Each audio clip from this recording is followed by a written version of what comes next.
Hello, everybody. Hello. Okay. So it is the month of April. Oh, I got to turn that volume down. Just making sure we were actually getting there. All right. So, oh goodness. Now my dog is going to bark.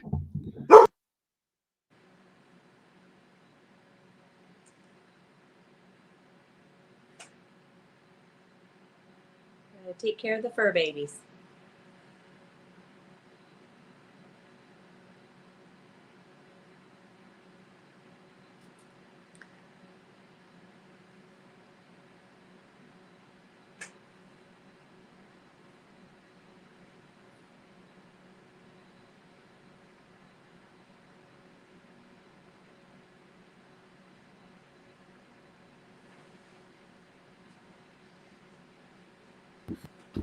Okay, sorry about that.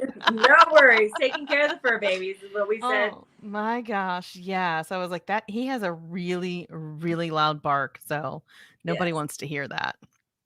So hello, Michelle from Canada. I'm just finishing up my dinner. We had soccer game tonight and it went long. So it was like, come on, coach. Short pep talk tonight. Right. All right. So we have a few people that have joined us. And so we're just gonna kind of wait a little bit and before we jump into everything. But hello, all the rebels out there. I don't know if we call y'all rebels or the umbrella squad. I don't know. We need a name for y'all. We do. We need to come up. Put it in the comments. Suggest. Yes, absolutely. I think it ended in a tie only because they let it go until there was another score. So it should have ended like 10 minutes before and we would have won. But then it tied because they waited for another score. And I'm like, really? Yeah, and like 3 people got injured tonight. It was a really, really, really tough game tonight. Oh my goodness, it sounds savage. It was kind of savage tonight. I'm like, and we supposedly are playing this team again on Saturday. And I'm like, ugh. That could be interesting. Could be interesting. I'm like, you gotta be more aggressive. Told my youngest, my 11-year-old's on the team. I'm like, you gotta be a little bit more aggressive. Call me a rebel. Don't need anything more. Yes, indeed, Michelle. Love it. Love it. Oh, man. Okay, so we're going to go ahead. We have a few more people that have joined us, and we are going to run our intro like we always do. So anyone that is new here, you will kind of get a gist of what we're doing here on this podcast. So here we go. Whoops, wrong one. Try again. Okay, intro, not outro. Welcome to Umbrella Rebellion. I'm Marcy. And I'm Dee. We are finding healing after leaving a cult. We will be discussing abuse and personal experience with the ATI, IBLP, and fundamental churches. Trigger warning.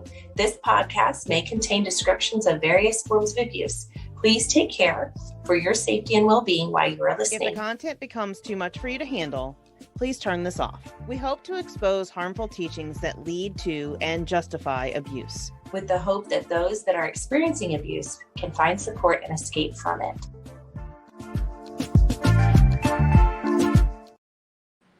I really like that intro music. Let us know in the comments if y'all like it as well. So it took me a while to find it.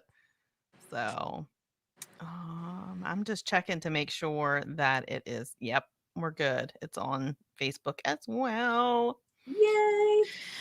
Very, very excited. Properly. Yeah. So the last live, I had said that we were going to do a Duggar update, and we completely forgot about it. We did. Totally. So, all right. I don't know where my notes are. I had notes somewhere, but we're just going to go off the cuff of what I remember. Okay. So last month, Duggar's lawyers had asked for a continuance, I guess, or something, to where the sentencing would be delayed. And so his sentencing date is now going to be May 25th, which is my birthday. Ah! So I am praying that I get a very nice birthday present and he goes to jail for a long, long, long, long time. Hello, Ashley. Good to see you. So that is, I'm like, oh man, I'm glad. I'm not like happy that it got, delayed, but I'm kind of like, oh, now maybe be a nice little birthday present for me. Yeah, happy birthday to me. Go away to jail, Josh Duggar. So, from what I understand, the argument, so I don't know if anybody else watches her, but I watch Emily D. Baker. I really like the way that she just pulls the documents up. She goes through it line by line and then kind of gives you her commentary. She's a former district attorney out in California. And so she kind of has the inside scoop on how all these court things go. So I really like to see her perspective and her legal analysis of all of this stuff. So I watch her, and she was going over the court documents, and the filing that the defense attorneys had filed on Josh's behalf was saying that they didn't get a chance to bring a witness on his side. Basically, like, it could have been this other person, but it's kind of already been proven that it wasn't him that was there on those dates. So yeah, it's just, stall tactics. Yeah, stall tactics. Ridiculousness. Yeah, just, I mean, look, if it was me in that it wouldn't be me, but if it was me in that defendant's chair, I would want every opportunity to defend my innocence. And, I believe that he has the right to defend it. But, if he still gets, I mean, he was found guilty. I don't know I don't know if that was an appeal that they were trying to do. I'm getting so confused. I thought it was an appeal. It may have been. And then they wanted to delay the sentencing because I don't know. I don't know how that works. Let's see, Ashley says, curious if you were able to find out why the Cabbage Patch dolls were demonic to Gothard. I never heard an explanation on the dolls and why he thought that. When Cabbage Patch dolls were out, I was a Catholic. So I had Cabbage Patch dolls. So, but I did have Wuzzles, I think is what they were. Yes. And they were supposed to be magic. And they were supposed to come to life when you were asleep. Yeah. And I used to have some really crazy dreams that my little Wuzzles came to life while I was sleeping. And then I would wake up and I would hear tunk on my bed. Like they were like trying to like hurry up, like Toy Story and play dead. I found an article, and let me see if I can pull it up here. I can tell you what I remember about what I was taught with them, because I was not allowed to have the Cabbage Patch dolls for that exact reason, because I got in when I was 5 or 6 years old. So what I was always taught was that, and what he said was that their names were demonic. So whatever name the company chose to give each doll was demonic, and therefore you were inviting a demon into your house because this doll was given this name, and so you're inviting some kind of demonic power into your home. It makes sense with what the basic seminar teaches too, because the basic seminar goes through this whole thing where if you bring anything from another country, like something African, into your home, like a tribal mask or something like that, that these were also empowered by demonic sources. And so you're bringing it into your home, and therefore you had a demonic presence in your house.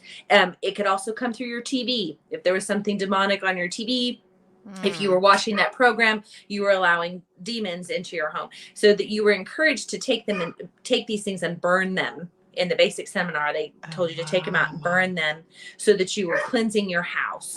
And it could be music, and it could be pictures, and it could be artwork, and it could be, it could be anything. So the Cabbage Patch doll and other toys like that kind of went along with that you were bringing this demon into your home and allowing it access to you. And therefore anything that bad happened to you could have been, that's also the basic seminar thing, anything bad that was happening to you could be caused by this demonic presence that you had allowed there.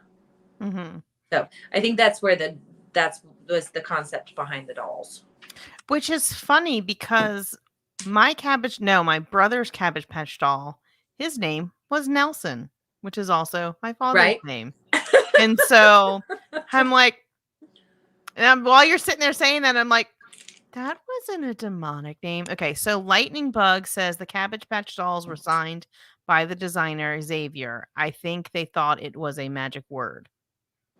Oh, okay. Like you put a hex upon them with his signature. Yes. I'm sure there are lots of theories out there, and different people are gonna have understood it in a different way, however he taught it. But okay, so this I had looked it up when that question was asked, either in a comment or on our last live. Yeah. So I'm gonna share this article. Yes, let's get to the research part of it. Well, this is just like a blog post of somebody else's experience. And so can you see it? Let me just check. Okay, yeah. Let me try and It's a little too small to read. Yeah. Mm-hmm. Oop, bloop bloop.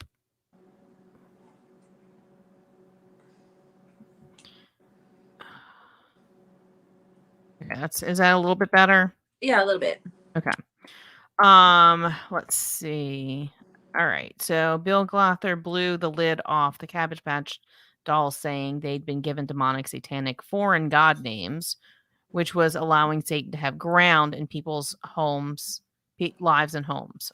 Supportive evidence involved a family whose children woke up with night terrors, which suddenly stopped once the Cabbage Patch dolls were not only removed from their home, but ceremoniously burned. Mm-hmm. So, yeah. Mm-hmm. So this is Reflective Mom. So I really have not looked much more into her and this was done in 2015. It was her article. So I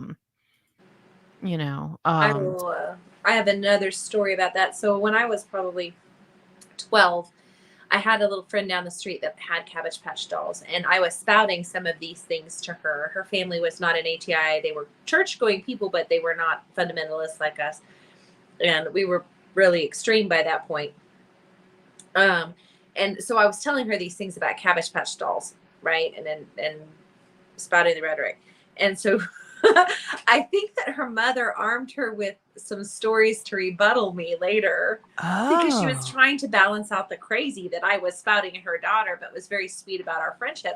Mm-hmm. And so she came back with a story that the Cabbage Patch doll had saved a little girl. So the Cabbage Patch doll was like with the little girl in bed, and a storm had happened and the tree broke through the roof and everything, and it would have like killed the little girl if it had not punctured the doll. And so the doll saved the little girl versus being a demonic source.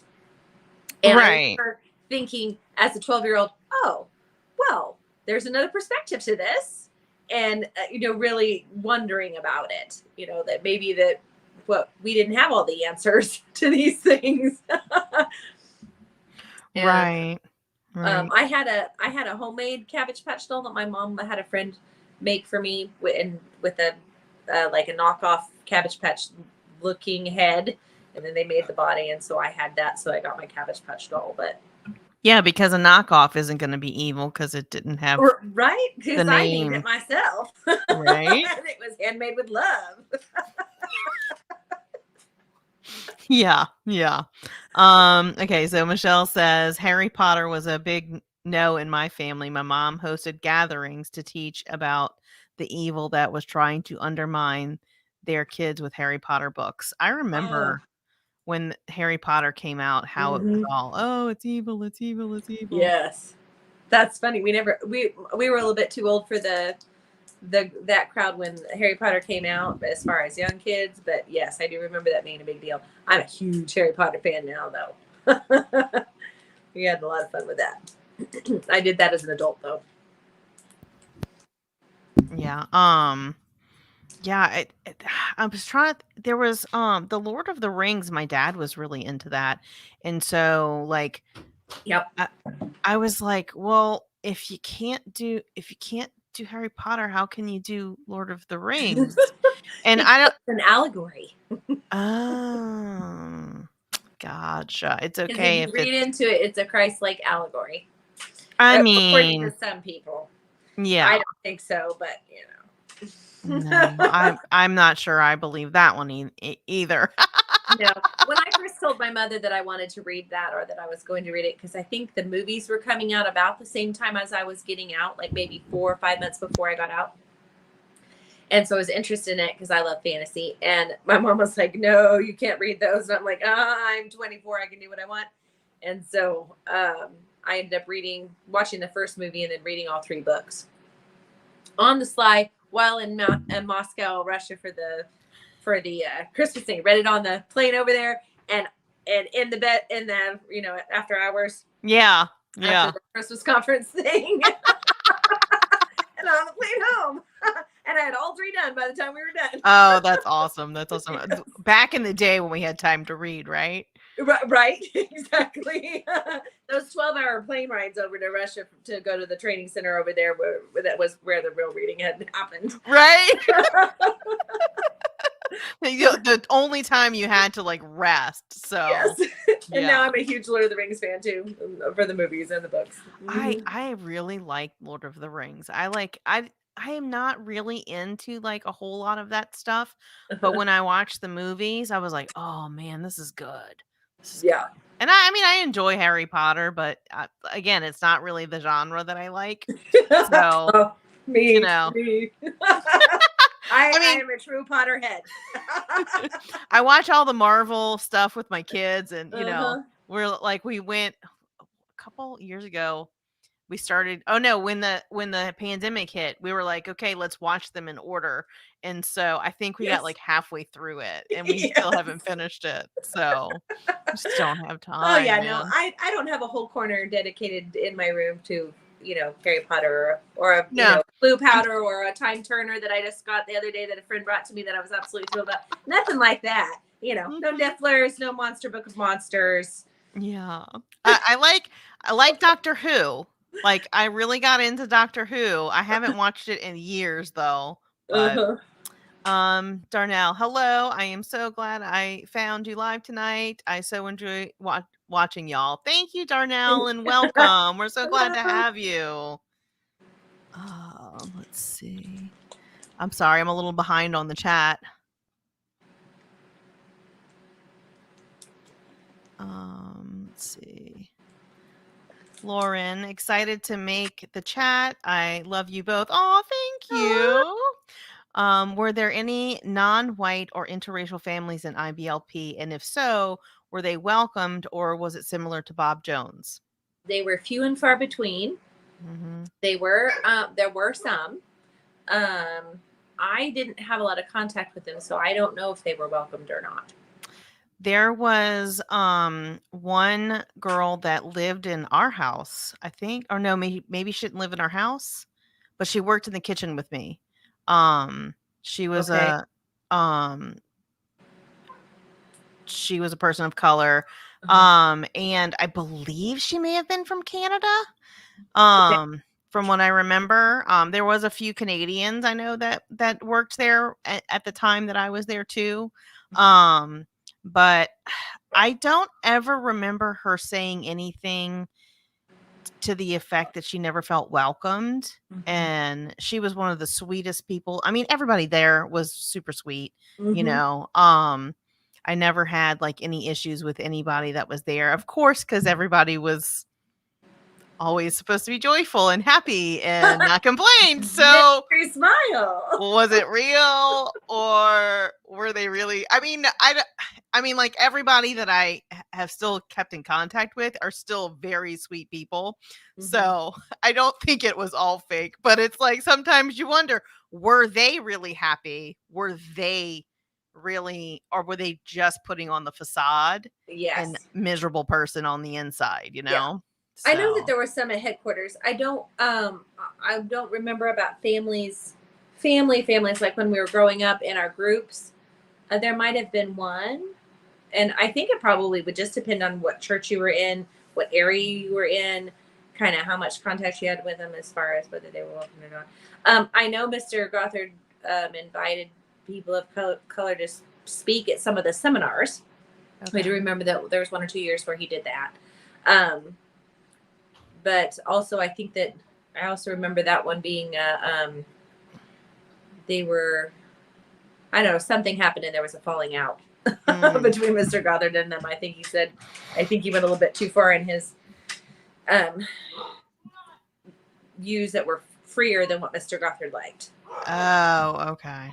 Okay. So Michelle says we were allowed Lord of the Rings and Narnia, but no Harry Potter. Yeah, Narnia was another one, and I'm like, yeah, the secret wardrobe, the magic. To Narnia, she said no Narnia, nothing with magic, nothing with nothing with magic. Everything for us in our home, everything was evil if it was magic. We couldn't even watch the Fairy Godmother on Cinderella cartoon. That's how bad it was.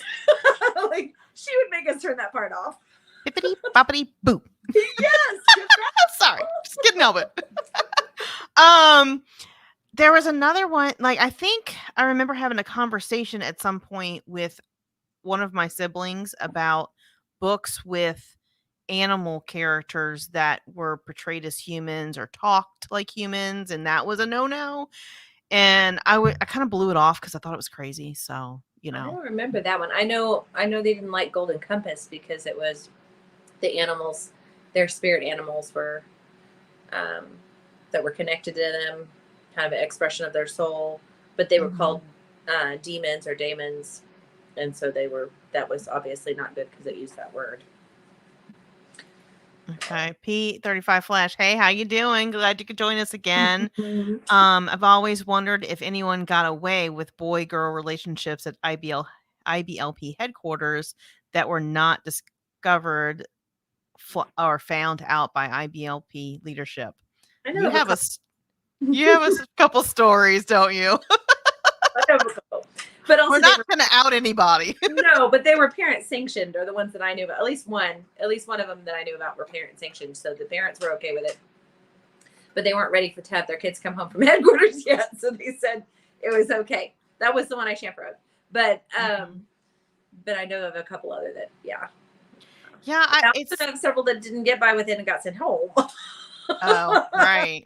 So. I mean, and it's like, I know a couple people. I mean, I was only there for 3 months, but I know of 2 couples that eventually got married, and I know they had to have met about that time that we were all there and possibly seeing each other. So the other thing is, Marcy was saying, like, a lot of siblings would get together if you had a sibling group, like sisters and brothers. Yeah. They would all get together in a group, and so you could kind of hide it a little bit better in that. That there was a subset of us that had sibling sets at headquarters, and so we would plan times where all of us would maybe go out to eat with that subset, and that's how a lot of that happened. Because you had a brother and a sister, and maybe a third sister that was there, and we could go hang out in a group, and it looked like we were just in a group, but interest was cultivated. My brother met his wife at Verity. Michelle says they were sneaky until after graduation. Yes. Oh, yes. Good job. Hi, Evie's. Let's see. Ashley says, does Gothard teach against vaccinations? I don't remember that. I don't think he particularly that I can remember. I don't remember anything coming from him, but I know a lot of the families were kind of mixed on that. So it I just think there was depends. publications that might have taught on that, like the parenting publications that were sold there, not necessarily from him, but that were sold at the seminars. Right. So he didn't really I don't remember him ever making like a opinion on it publicly, but like kind of left it up to the families to decide, but also promoted possibly. I'm not going to say for sure, but possibly promoted some of the materials. Yeah. So, and sold some of the books.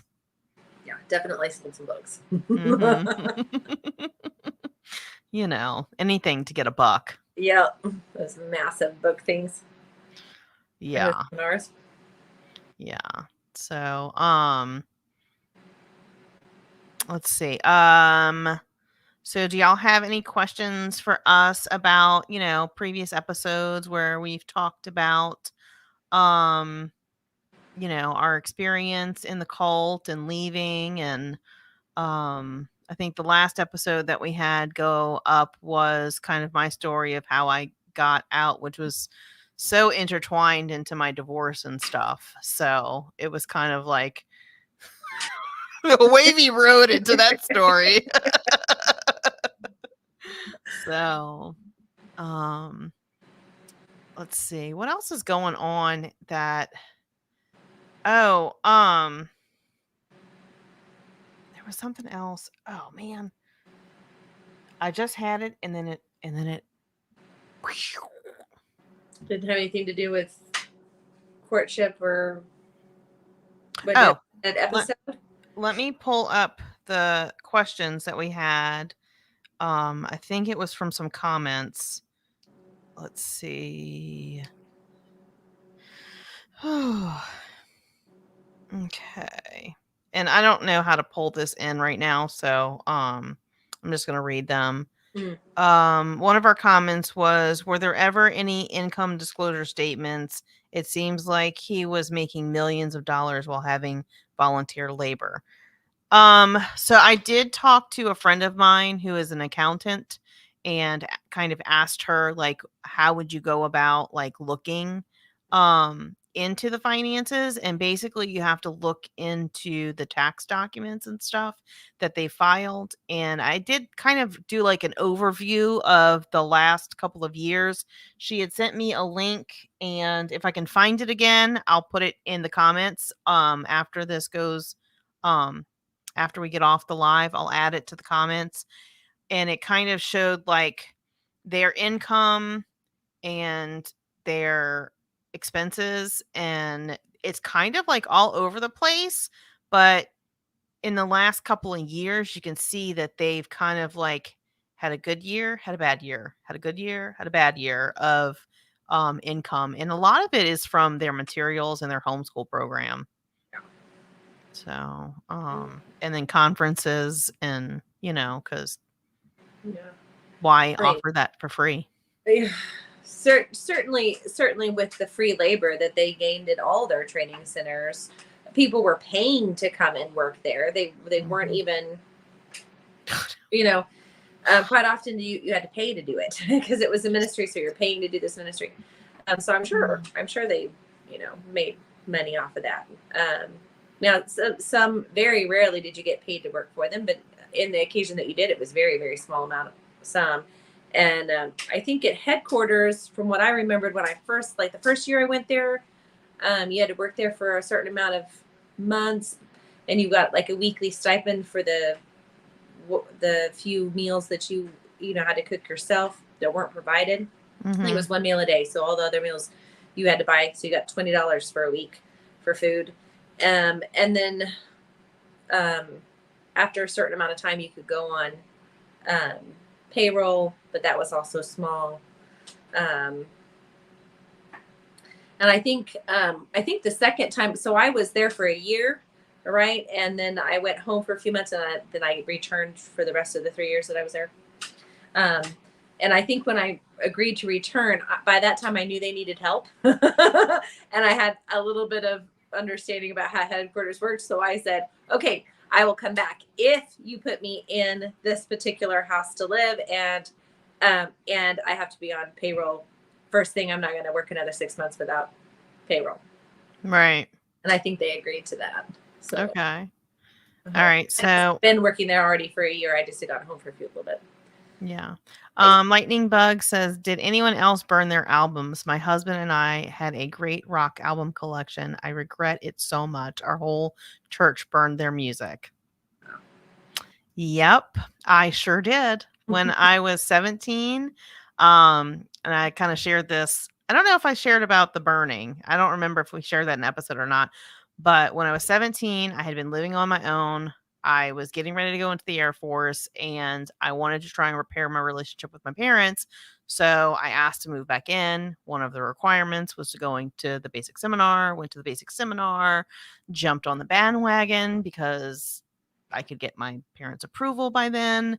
And by doing that, and when I got home, I took all of my CDs that I so painstakingly saved up for. My 9 Inch Nails, my Violent Femmes, my Metallica, my Pearl Jam, my Soundgarden, all of it. Oh, yes. Ouch. Yes. All in a, I don't know, a fire in the back. I don't know if we did it in like a bucket or I don't know what it was in, but yeah, I think there were some books and stuff because I'm like this true crime junkie, if you couldn't tell from our collaboration with Grits with a Side of Murder. And I had some like true crime books, and like, that was, not acceptable. Freaked my mom out. So I think she made me burn those. So I never did because I got rid of a few CDs, but I never did because all of that stuff was already cleansed from our house by the time I got old enough to understand it anyway. Right. I was in the legal department, P35 Flash, and I was the biggest flirt in the world, and somehow I got away with it. Maybe because I could sue them out of IBLP. I was going to say, legal department, you had some help there. Well, you also, and I'm curious about this. How much dirt did you have on them being in the legal department? Did you have any of your own, things you could use against them if they try to do anything? Right. The only reason I think that I got away with it was because of the whole disparity between men and women. I mean, to a certain extent, but yeah. I mean, well, here's the other thing. Was she blonde haired? Did you flirt with the blondes? Because Mr. Gothard could get rid of those. He would have got rid of you in a second if he saw you flirting with the blonde ones. Because you'd be stepping into his territory. P35 says we always got paid in legal and picked the house we wanted. I think because we knew what the state laws said. Yes. I mean, yeah. It all depended on the hierarchy of what department you were in. Yeah. It's along with the hierarchy of that. Yeah. And, and also what he could keep you from knowing and in the dark about made you more susceptible to his manipulation, right? So if you're in the legal department, you kind of got a leg up on everybody else because you know a thing or three, and you can use it to your advantage. Yeah. Also, if you were the higher, there was a levels to how close you were to Mr. Gothard. So if he knew who you were, if you were in a department that was in good favor at that point or something like that, there were ways to get what you wanted if you were that. So if you were like in the kitchen, you're probably not going to have a whole lot of clout to get the house you wanted or whatever. If you had, if you were somewhere else in that hierarchy, then at least that's the way it seemed to work for me. That may not have been everyone's experience, but that was the sense of what I got when I was there. So yeah, and it's I think it also had to do with your susceptibility to being manipulated and his desire to be closer to you.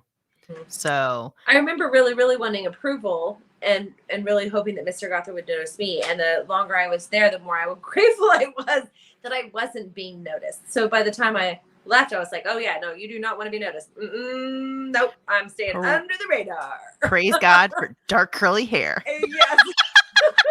So, like curly hair, like mine. Yeah. Oh goodness. P35 says I could name names. Oh. Yes. I mean, we can all name some names, but I'm sure you've got some good names you could name. Oh man. So there's a story. Next episode, interview P35 Flash. Yes. Hey, Yes, you know, could start off season 2. So yeah, actually, we're gonna have one more episode for this season after this live. So next week will be our last episode. Marcy's taking some time off to hold on. Okay, she's like, go ahead. So I'm taking some time off from some family stuff that needs to be handled over the next few weeks, and then we will come back with the season 2. So yeah, so if you are in our Facebook group, if you are a survivor of the cult, please join us in our Facebook group, and we have a poll up for to see what y'all would like us to cover. I have some, I haven't got it together yet, but I have the basic manual, the advanced manual, and I have the men's manual volume 1 and 2 that I plan to unbound and scan and go through like a fine-tooth comb. So that's kind of in the works. I don't know if it'll be ready for season 2 or not. Just depends on how long we have and how much time I have to dedicate to that and, you know, reading it and making notes and stuff. Weren't we going to try to get a hold of wisdom booklets as well? There is actually digital wisdom booklets on Homeschoolers Anonymous. Okay. So okay. I knew you found them somewhere. Yeah, it's just a matter of having time to. I mean, we could go through them and just read them and respond to them. I mean, because I don't know if I have the wherewithal to like. I don't know, 52 of them. Man, we'll be here for years. Yeah. So the other thing that we talked about doing is going through some of the books that are 2 of the ones that I know for sure that really influenced my family and my parenting and, you know, my adulting, was Created to Be His Helpmeet. Just want to puke. Yes. And To Train Up a Child. And so those were kind of like secondary means to control and abuse. And it really led to a lot of harm in my life, those 2 books. So I kind of wanted to go through them and do a read along and talk about it and talk about the teachings and how we feel about them now. Because I certainly tried to follow them, even though I thought they were absolutely disgusting. But I totally failed. Let's see. Also, P35 says, also, if you knew department directors that would vouch for you, that was huge. I was on personal friendship with several department directors, so you know I manipulated that. Oh yeah, I mean, you had to use what you could to your own advantage around there. It was all about who you knew, and if whether they were in good standing with Mr. Gothard. Because that could change fast too. True.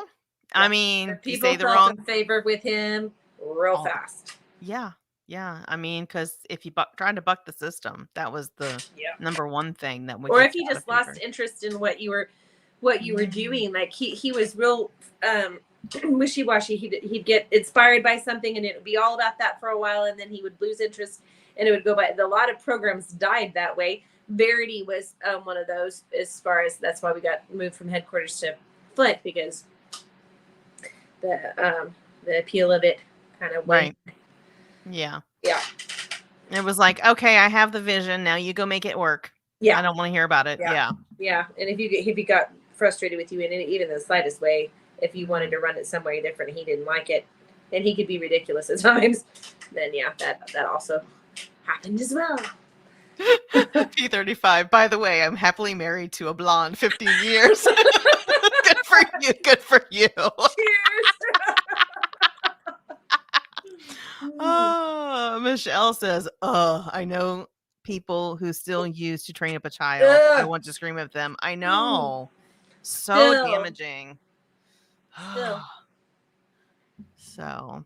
So if you don't mind, stop what you're doing right now and hit the like button. And if you can, I'll remove you. Hold on. Hit the like button. Go ahead and share, because the more people that see us live, the more people will join us. And it's about halfway into our broadcast. So guess what time it is? It's time to do the thing we could not do in the cult, and it's dance time. So if I can find the clip, we are going to have a little dance. So come dance with us. Okay.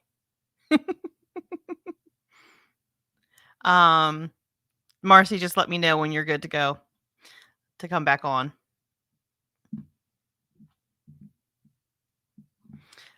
Marcy had to go do something with one of her little girls, so she had to whatever. I don't know. Can't the words are hard tonight. So does anybody else have any questions for Marcy or I about our, time there? Do you have any things that you learned in the cult that you want to talk about, or forget about forget about the dance. I want the Mercury comet that was in the picture. Okay, right, are you good? Okay, good. Yeah, that comet is nice, huh? Yes. Oh man. Oh goodness. Okay, so this is another thing that I was thinking about lately, because I've been listening to another podcast, and it was kind of interesting to think about it. I don't know if anybody has ever watched One Tree Hill. If you want to go back in time and like experience all the things you missed when you were in the cult, I highly recommend this show. It was pretty cool. They had a lot of music integrated into their show, and that's one of the things I loved about it. But the girls from the show, Bethany Joy Lenz, Sophia Bush, and Hillary Burton Morgan, they are doing a podcast and kind of going episode by episode and talking about their experience on the show. And one of the directors that they worked with, I think he was the executive director or something, or the show creator, or I don't know. I may have my information wrong, but one of the bigwig guys was accused of sexual harassment. And so they had a very toxic work environment in some aspects, and they were kind of pushing them to do things that they didn't want to do, and they had to fight to not do things that were gross. And so it's kind of interesting, to see how it's not just the cults, and it's not just the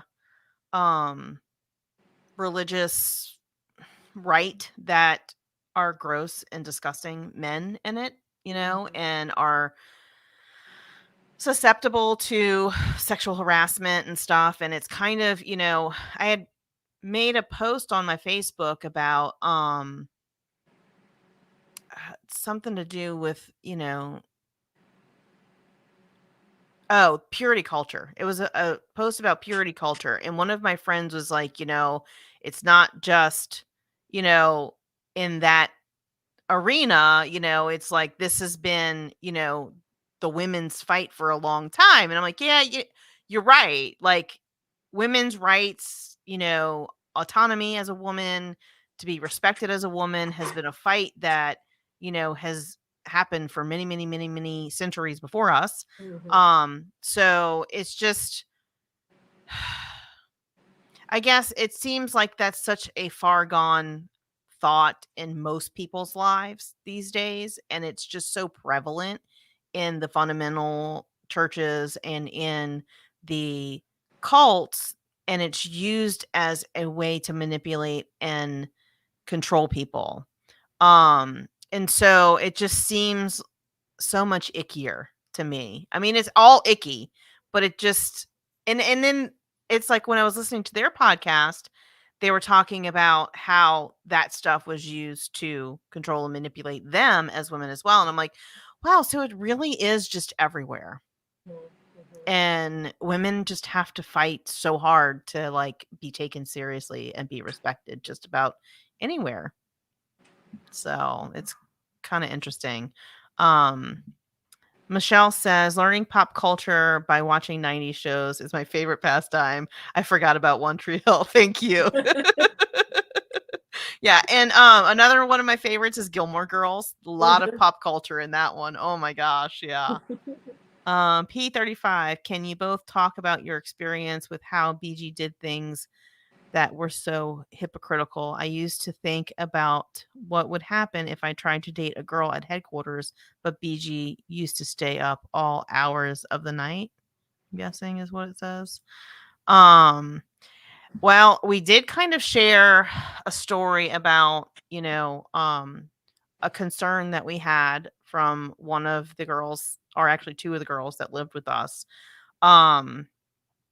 They would go into counseling sessions with Mr. Gothard. Now, I don't remember if there was anyone else in the office area at the time that they were getting counseling.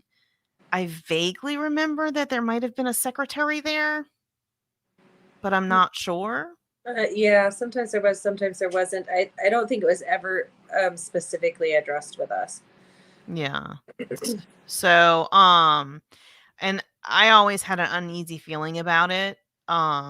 Just it was very hypocritical because he would tell the staff members not to intermingle and be, it was the whole avoid the appearance of evil thing, right? Like you don't want to be caught in a room alone with the opposite sex because somebody's going to think you're having sex. Because if you sit on a couch in the same room, you're obviously having sex. That's the only thing that could happen. It's such a dumb thing.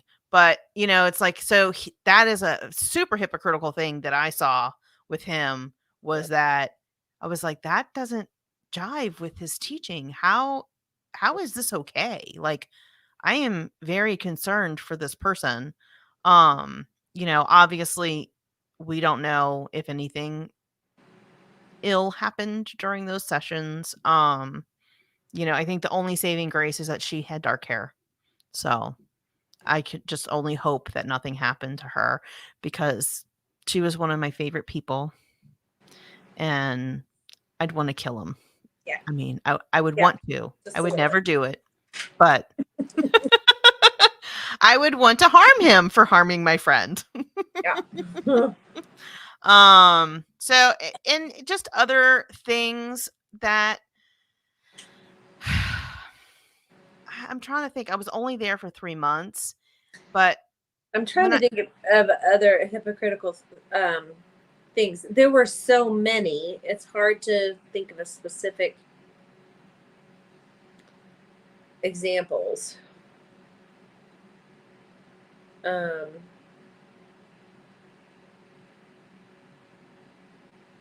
Well, the thing with the authority of the parents, and then him, so many stories of women and girls who were groomed at early ages to come to headquarters and basically separated from their parents. And then sometimes even him telling them, well, you're under my authority now. You need my protection. So I'm going to protect you from your parents because they're not godly enough, And so he would manipulate the situation. So he was their authority, and all of his teachings is to honor, obey, and stay under your parents' authority as an unmarried woman. It's like he almost was like, well, I'll be your father now because your father isn't worthy. And it's like, well, you tell everybody if your father's not worthy, to still obey because God could change them. So that was another hypocritical thing that I saw and heard about, mostly past, like after it happened. But it was kind of like, it wasn't blatant when I was there, but you could tell something was going on with some of the very young girls that were there, in that aspect. So, Darnell says, sorry to change the subject, but I am trying to figure out about some things in my past. Were there large gatherings for teens? I'm thinking around the late 80s. I mean, I wasn't even in it in the late 80s, so I wouldn't know. The late 80s, I don't think that there were large gatherings for teens. Are you within ATI? Well, yeah, I mean, ATI started in 84, right? Or 82, right? Something like that. But by 89, I don't. They might have been able to go to some of the conferences up until 89, maybe the 90 were very small. They were held at smaller places, so there really wasn't. I mean, I think that they were limited capacity, and the parents went. From my understanding, I could be very wrong with this, but I don't think it really opened up to a lot of things until they moved to Knoxville, as far as a once a year thing.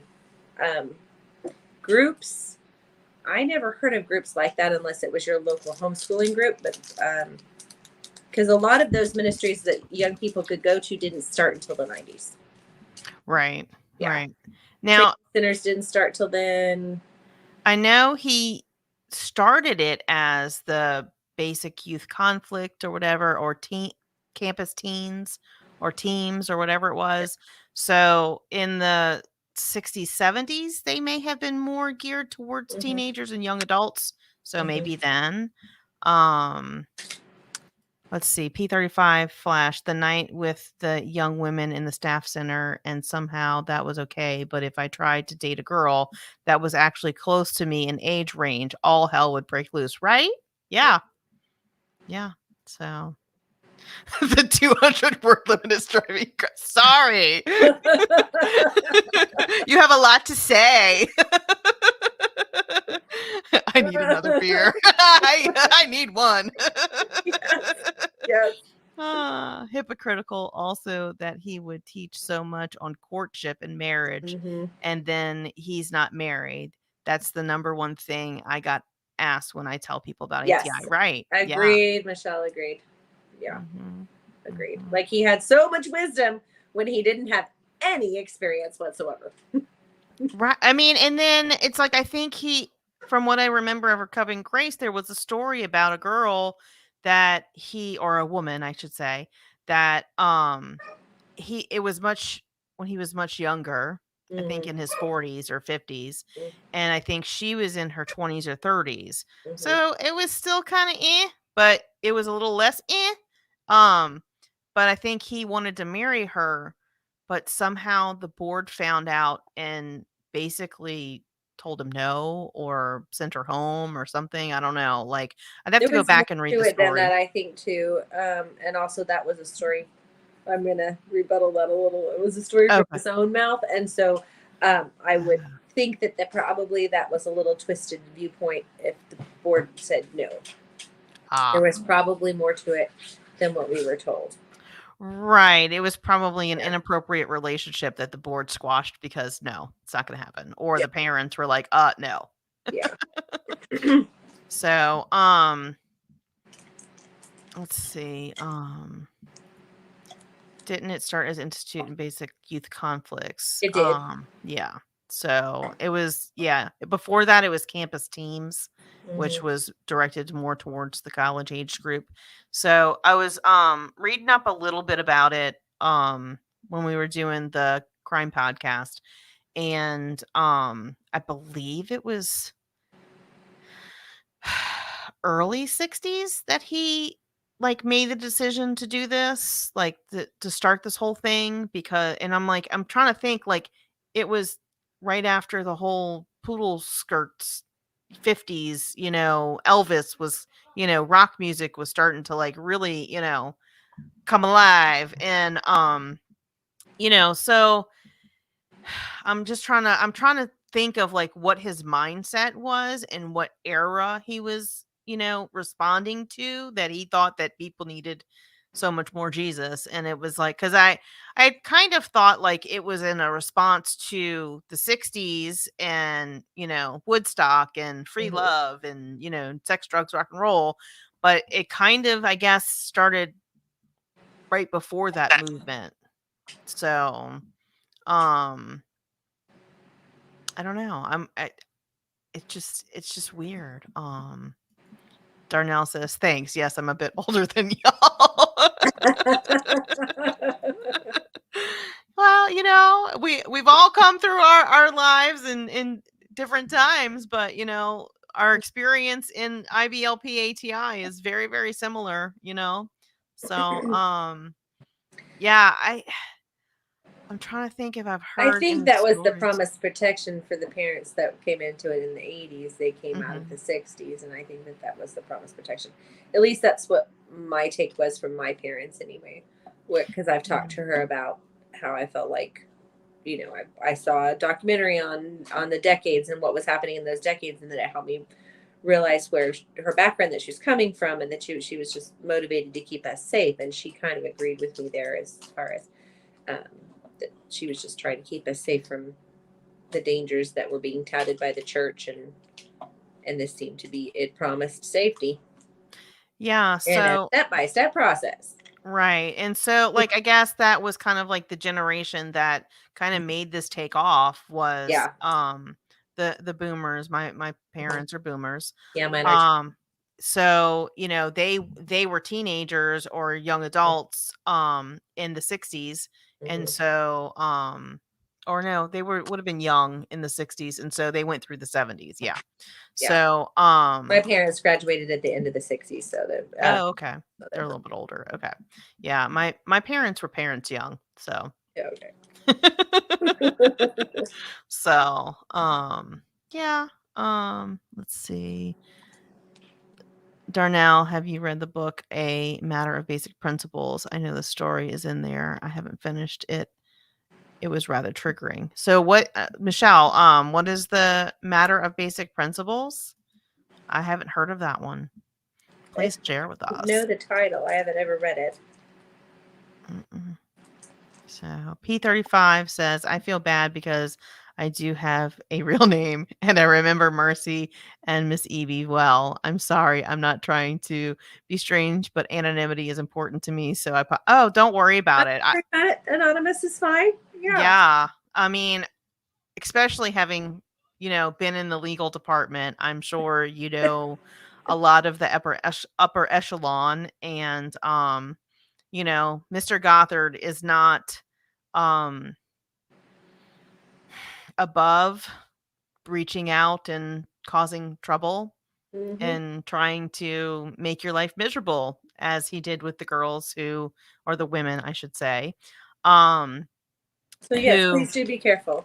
yeah, so we absolutely, if you do not want to be known publicly, we absolutely have no problem with that. And if there is anybody out there who wants to share their story but wants to stay anonymous, we are also open to facilitating a way for you to do that. I'm not the greatest tech person, but my husband is an audiophile, and he likes all that, sound engineering stuff. So, I could even try and, get something to mask your voice and do like a whole big production. I don't know.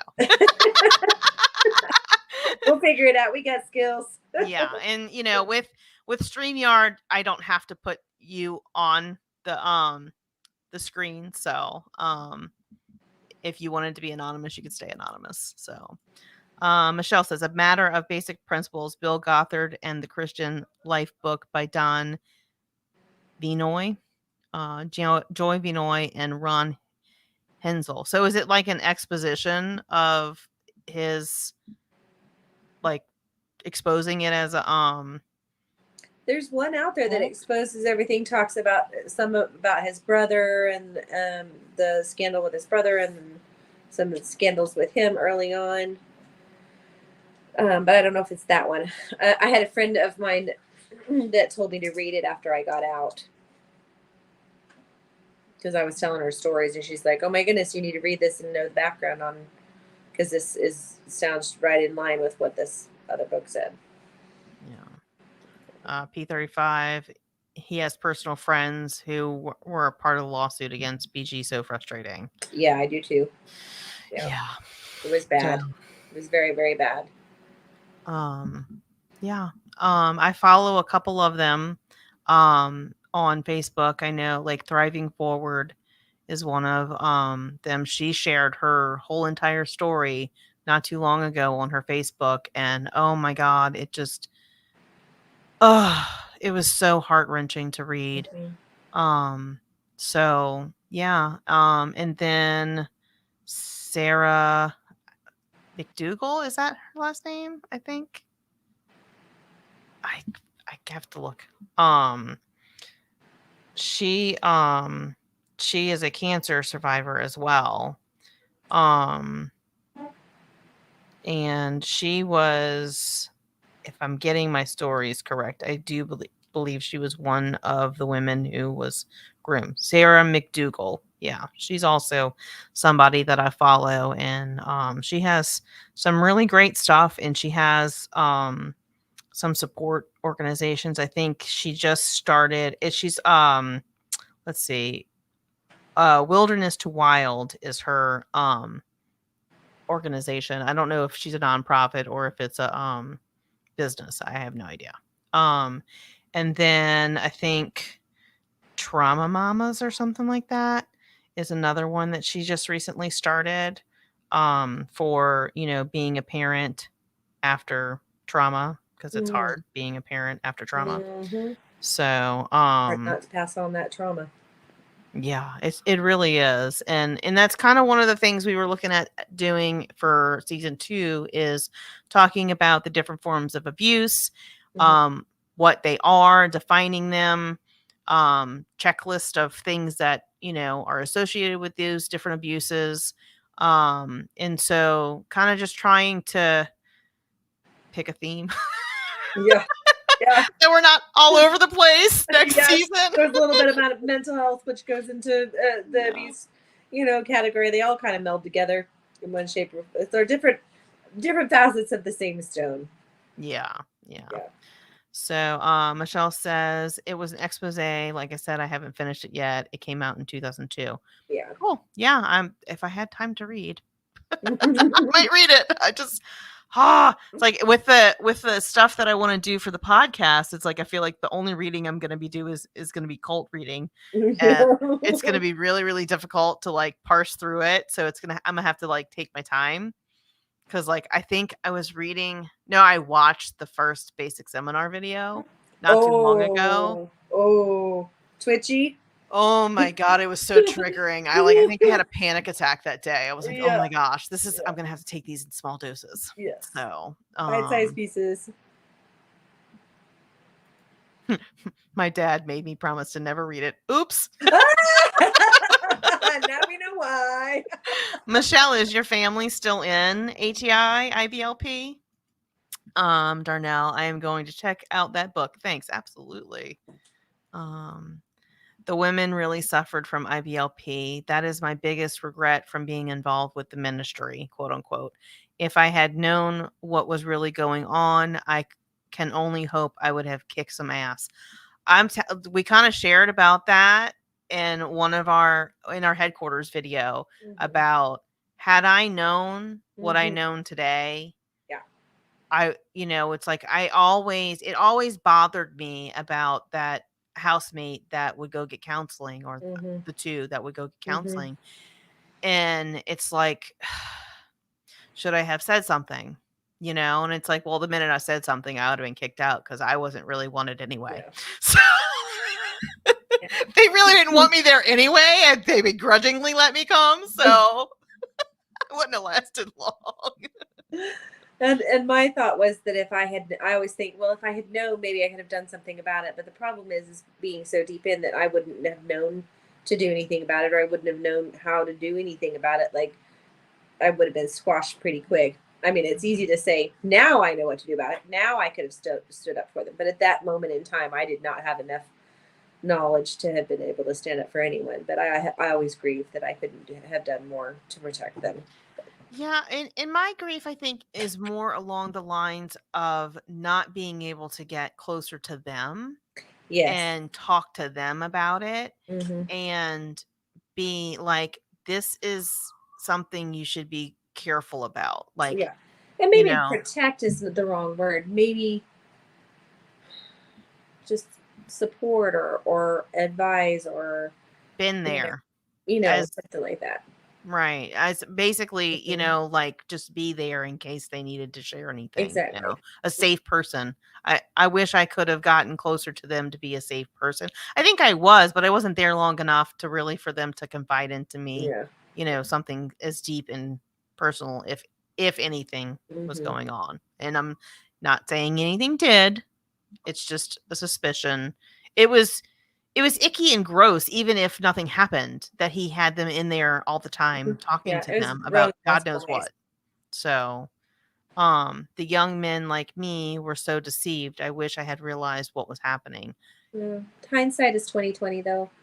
We We, were all yeah, grouped at that time. We all didn't know what was happening, and we didn't know what to do about it. And it takes years of healing to be able to look at back and say, "Wow, that was so bad." But at the time, you're just too deep in. and when you're thinking that you're doing something for God and you love God and you want to please God and you think that this is all, like wrapped up into this great work that is going to save hundreds of thousands of people and Mm-hmm. it's going to be your family when when you're a young adult, when you start having a family, you're going to save your family from all of the trauma and trouble that everyone before you has experienced. And so it's this whole like setup for you to really just not see it for so long. Like it's almost like they help put blinders on you and they keep you there because you're not supposed to listen to rock music, you're not supposed to watch TV. Like everything that was approved was just reiterating what they taught and was just more of the same teachings or was supported by it because it was allowed. So it was like your world was so closed off. And oh, there's another thing that got me is the whole isolation versus insulation, that whole teaching. And I remember when I was at headquarters there, I think either him or one of the other department heads had talked about that. And it was like, they always like, well, we don't isolate you from the world, we insulate you from the world. But it's all isolation because you're not supposed to be unequally yoked with unbelievers. You're not supposed to go out into the world and be of the world. And so, and like when there's people that are doing things that are evil, you're not supposed to partake. So you distance yourself from them. So you have no opposing views coming in, Yeah, nothing to check, no check and balance. Yeah. Yeah. So, I think we're gonna go ahead and end with this. Michelle says, my family is not in it anymore. Exactly. We technically left in 2004, I think. Sadly, I think my parents still subscribe to a lot of the teachings, but few of my siblings call it a cult now. Yeah, it's a process. I mean, it took us, I think my brother started in probably early 2000s. I mean, probably right around the time I got back from headquarters, 2003, 4, 5, Mm-hmm. kind of bucking the system. And then I finally left in 2014, 15-ish. And my parents and around that time left IBLP ATI thing, but we were involved in fundamental churches. And so it was basically like I was talking to Marcy. I was like, it's like Kool-Aid. It's just the same thing, different flavor. Yeah. So, Yeah. I think you I know, left in 2000, 2003, 2004, somewhere around there. 2003, I think. And family didn't get out of it until I actually don't know what year they actually left, but I would say it was probably about by 2006, maybe 2007 would be my guess. Yeah. So, and my father just left his fundamental church a couple months ago. So, yeah. I mean, so you're talking almost 20 years from, the start of one family member bucking the system to the last person, the last holdout into the fundamental beliefs going, oh, this is legalism. Oh, yeah. We still have some holdouts with the fundamental beliefs. Mom and dad still have that very strongly. And still a lot of the thought processes too. Less than there were.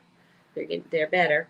Much better. But yeah, I think the longer sometimes the longer that you're in it, the harder it is to come out. And also, I think it's when you're an adult and you've come in as an adult, it's harder to see the manipulation because you can filter some of it out. Whereas children aren't able to filter it out and reason things. Yeah. Because it was just so heavily put on them. So I think we're going to go ahead and end this for tonight. I know Marcy has a big day ahead tomorrow. She needs to get some rest, and I am tired as well. And I have a full day tomorrow as well. So we want to just thank you so much for joining us today for our AMA, and we hope to kick off season 2 next month sometime with another live. We will keep you posted, so make sure that you follow all of the social media things so you get notified when we're going to come back for season 2. Yes. Bye, guys. All right, guys, y'all stay awesome and all that kind of stuff, and don't forget to join the rebellion. Bye.